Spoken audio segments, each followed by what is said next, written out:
साथियों नमस्कार, स्वागत है आपका एक बार फिर से चैनल में। हम लोग डेली टारगेट देख रहे हैं और आज हम 19वें लेक्चर की तरफ बढ़ चले हैं। ठीक है, और 18 लेक्चर हो चुके हैं। अगर आपने नहीं देखा है तो देख लीजिए। अति महत्वपूर्ण प्रश्नों की श्रृंखला चल रही है, जानते ही हैं। जीएस और हिंदी के प्रश्नों को शामिल किया जाता है। ये पीटी और मेंस दोनों के लिए है, आरओ के लिए। और अगर आप जीएस देख लेते हैं तो आपको पीसीएस में भी ठीक ठाक प्रश्न यहाँ से देखने को मिल जाएंगे। ठीक है, तो चलिए शुरुआत करते हैं आज के इतिहास के प्रश्नों को। आज हमारा इतिहास का अंतिम लेक्चर रहेगा और अगला जब वो वीडियो आएगा वो साइंस से शुरुआत होगी। ठीक है, तो जैसा जानते हैं पहले जीएस का होता है और चलते चलते हम हिंदी के प्रश्नों को देखते हैं। तो फटाफट देखते हैं प्रश्नों को। ठीक है, तो चलिए आज इतिहास की समाप्ति की ओर बढ़ते हैं। आज का हमारा पहला प्रश्न है, किसने पूना समझौते में हरिजनों के पृथक प्रतिनिधित्व की मांग को वापस ले लिया? तो बी.आर. अम्बेडकर ने ले लिया। ठीक है, याद कर लीजिएगा, पूना समझौते में हरिजनों के पृथक प्रतिनिधित्व की मांग को वापस लिया था बी.आर. अम्बेडकर ने। ठीक है, अगला है, राजकीय श्रमिक आयोग की रिपोर्ट किसके कार्यकाल में? तो इरविन के कार्यकाल में। आईएनए के अधिकारियों पर मुकदमा चलाया गया 1945, लाल किला दिल्ली में। ठीक है, कैबिनेट मिशन प्लान ने भारत के लिए किस पर विचार किया? तो महासंघ पर विचार किया। ठीक है, भारत की स्वाधीनता का आखिरी युद्ध शुरू हो चुका है, किसने कहा था? तो सुभाष चंद्र बोस ने कहा था। इंपॉर्टेंट है, याद कर लीजिएगा। ठीक है, कथन वाले प्रश्न काफ़ी ज़्यादा पूछे जाते हैं आरओ में, तो याद करते चलिएगा। अगला है, डिकी बर्ड प्लान का संबंध किससे है? तो डिकी बर्ड प्लान का संबंध भारत विभाजन से है, ये पूछा गया प्रश्न है। अगला है, किस अधिवेशन में कांग्रेस ने केंद्र में अंतरिम राष्ट्रीय सरकार गठित करने का प्रस्ताव रखा? तो रामगढ़ अधिवेशन 1940 में जो हुआ था वही में जो है कांग्रेस ने केंद्र में अंतरिम राष्ट्रीय सरकार गठित करने का प्रस्ताव रखा। ठीक है, अगला है, पूना समझौते के समय गांधी जी ने अपना आमरण अनशन कब तोड़ा? तो पूना समझौते के समय गांधी जी ने अपना आमरण अनशन तोड़ा 26 सितंबर 1932 को। ठीक है, अगला है, महिला क्रांतिकारी जो जेल में बंद होने के समय भगत सिंह जिंदाबाद के नारे लगाती थी, तो वो थी अरुणा आशफ अली। ठीक है, इंपॉर्टेंट है, याद कर लीजिएगा। अगला है, भारत के गवर्नर जनरल को किस एक्ट के द्वारा अपनी समिति के निर्णय को अस्वीकार करने का अधिकार मिला? तो 1786 एक्ट के तहत। ठीक है, ठीक, थोड़ा डिस्टरबेंस होगा वीडियो में क्योंकि बाहर जो है एक गाय है, उसने बच्चा दिया हुआ है, तो वो अपने बच्चे को लेके जो है उसका मातृत्व प्रेम जाग रहा है, जानते ही हैं। तो उसके लिए मैं क्षमा चाहता हूँ, थोड़ा बहुत शोर सुनाई देगा क्योंकि रिकॉर्ड करने का टाइमिंग यही है, तो थोड़ा सा माफ़ कर दीजिएगा इसके लिए। हालांकि वीडियो में जो है आपको कोई और चीज़ें नहीं मिलेंगी। अगला है, किस वर्ष वर्तमान उत्तर प्रदेश में प्रायः संपूर्ण क्षेत्र बंगाल प्रेसिडेंसी से अलग करके आगरा प्रेसिडेंसी के अधीन किया गया? तो 1834 में किया गया। ठीक है, तो उत्तर प्रदेश में संपूर्ण क्षेत्र बांग्लादेश प्रेसिडेंसी से अलग करके आगरा प्रेसिडेंसी के अधीन कर दिया गया। ठीक, तो 1834 में। अगला है, भारत में सर्वप्रथम परोक्ष निर्वाचन प्रणाली की शुरुआत कब हुई? तो 1892 के अधिनियम से परोक्ष निर्वाचन प्रणाली की शुरुआत हुई।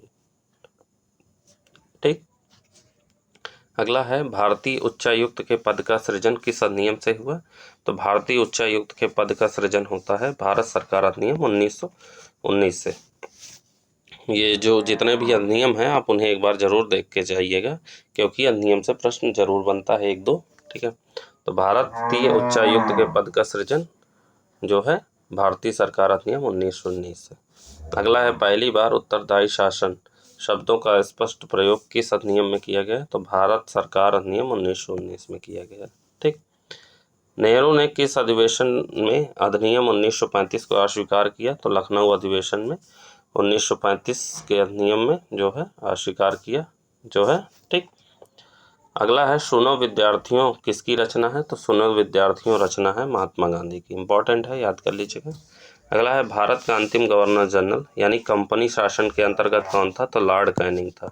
ठीक है, लॉर्ड कैनिंग कंपनी शासन के अंतर्गत जो है भारत का अंतिम गवर्नर जनरल था। ठीक, अगला है, भारत भूख से मर रहा है। तो भारत भूख से मर रहा है किसने कहा था? तो दादा भाई नौरोजी ने कहा था। किसने? दादा भाई नौरोजी। लखनऊ बॉय क्या है? तो लखनऊ बॉय आत्मकथा है किसकी? विनोद मेहता की। किसकी? विनोद मेहता की। अगला है किस एक्ट के विवाद को लेकर लॉर्ड नॉर्थ और फॉक्स की मिलीजुली सरकार गिर गई? तो पिट्स इंडिया एक्ट 1784 से। ठीक है, पिट्स इंडिया 1784 से जो है इसके विवाद को लेकर लॉर्ड नॉर्थ और फॉक्स की मिलीजुली सरकार गिर गई। आगे बढ़ते हैं। हमारा अगला प्रश्न है ऑटोबायोग्राफी ऑफ मैडम क्यूरी का हिंदी में अनुवाद किया किसने किया? तो लाल बहादुर शास्त्री ने किया। किसने? लाल बहादुर शास्त्री ने। अगला है गीतांजलि का बांग्ला संस्करण प्रकाशित हुआ? तो गीतांजलि का बांग्ला संस्करण कब प्रकाशित हुआ? तो 1910 में प्रकाशित हुआ। अगला है विकेंद्रीकरण की नीति की सर्वोच्चता किस एक्ट में दिखाई देती है? तो विकेंद्रीकरण की नीति की सर्वोच्चता दिखाई देती है भारत सरकार अधिनियम 1919 में। कब? भारत सरकार अधिनियम 1919 में।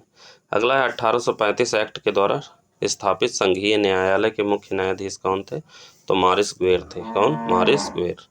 अगला है किस विदेशी यात्री ने अनारकली की दंत कथा का उल्लेख किया है? तो अनारकली की दंत कथा का उल्लेख किया है विलियम फिंच ने। किसने? विलियम फिंच ने। अगला है प्रेजेंट डायरी के लेखक कौन है? तो प्रेजेंट डायरी के लेखक हैं जयप्रकाश नारायण। कौन? जयप्रकाश नारायण। ठीक।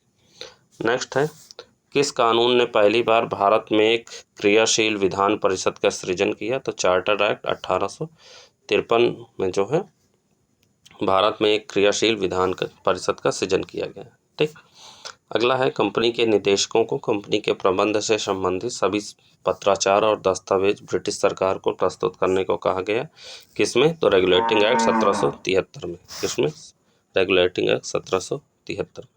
जजमानी प्रथा का उल्लेख जो है किस उपन्यास में है? तो गण देवता उपन्यास में जजमानी प्रथा का उल्लेख मिलता है। अगला है गांधीवादी योजना तैयार करने का श्रेय किसे जाता है? तो श्रीमन नारायण को जाता है। किसे? श्रीमन नारायण को गांधीवादी योजना तैयार करने का श्रेय जाता है। इंपॉर्टेंट है, याद कर लीजिएगा।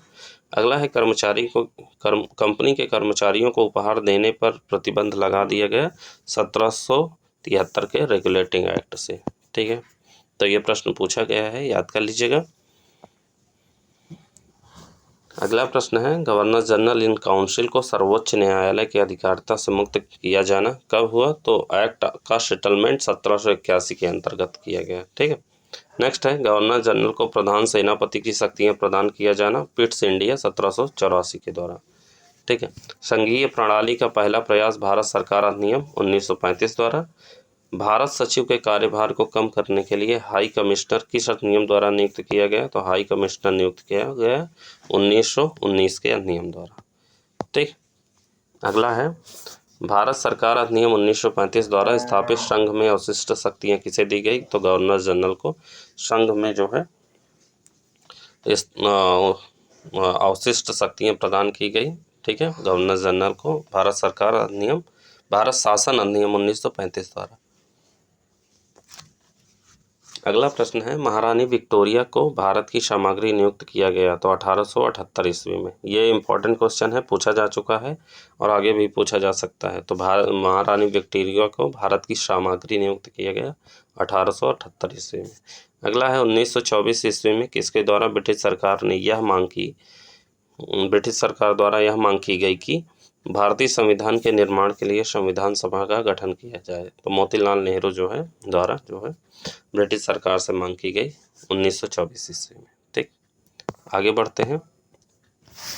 अगला है भारत में प्रतिनिधि सरकार की नींव कब किसके द्वारा? तो 1892 के अधिनियम द्वारा।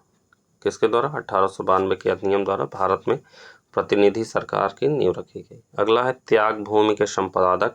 तो त्याग भूमि के संपादक हैं हरिभाऊ उपाध्याय। कौन? हरिभाऊ उपाध्याय।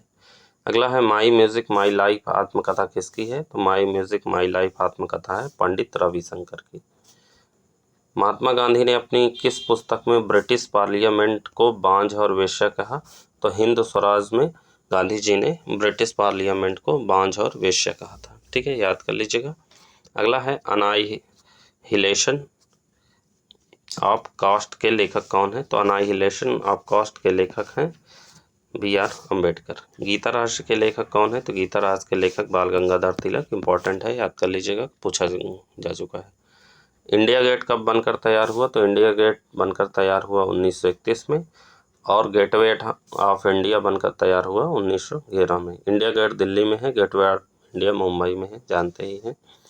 फ्रैंक मॉरिस किसके जीवनीकार थे? तो फ्रैंक मॉरिस जीवनीकार थे जवाहरलाल नेहरू के। ठीक।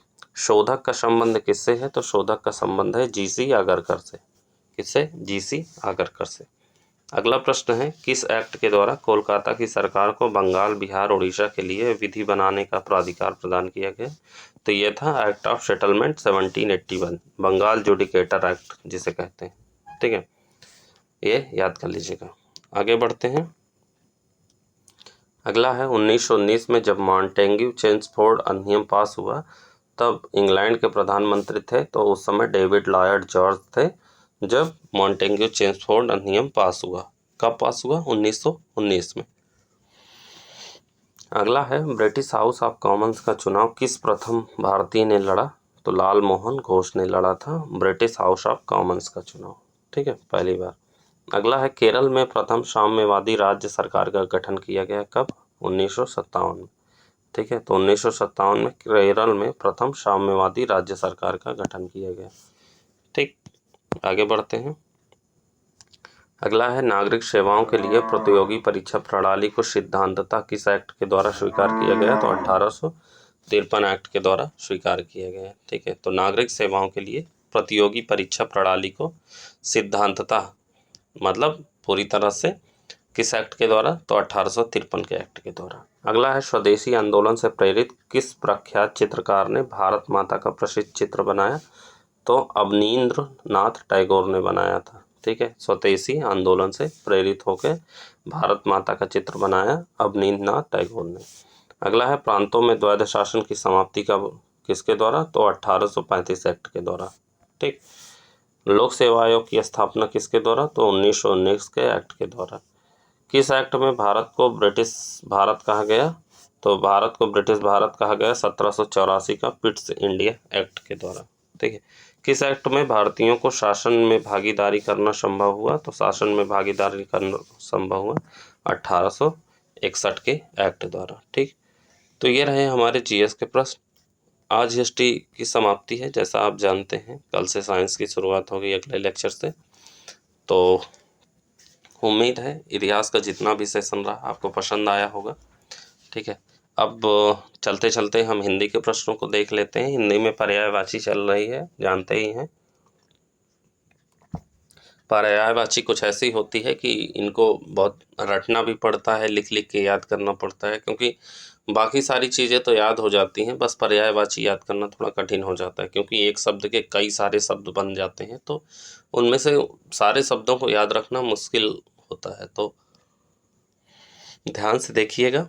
ठीक है, एक चीज़ और याद कर लीजिएगा कि जो पर्यायवाची अभी चल रही है ये आगे रिपीट नहीं होगी। ठीक है, यानी जब दूसरी बार पर्यायवाची की क्लासेस शुरू होंगी, जैसे अभी मैं 55वें लेक्चर पे लगभग पहुंच गया हूं, लगभग मैंने 55 टेस्ट बना लिए हैं। ठीक है, तो वहाँ भी पर्यायवाची इस समय चल रही है। ठीक है, हिंदी कम से कम 2-3 बार रिपीट होगी, आप ये जान लीजिएगा जब तक सारे टेस्ट बनेंगे। ठीक, क्योंकि 5 से 6 लेक्चर एक सब्जेक्ट के रहते हैं। ठीक है, जैसे हमने तत्सम तद्भव देख लिया है और अनेक शब्दों के एक शब्द देख लिया है, तो लगभग 5-5, 6-6 लेक्चर सबके थे। तो इसी तरह पर्यायवाची अब चल रही है। ठीक, तो चलिए शुरुआत करते हैं आज के सब प्रश्नों को।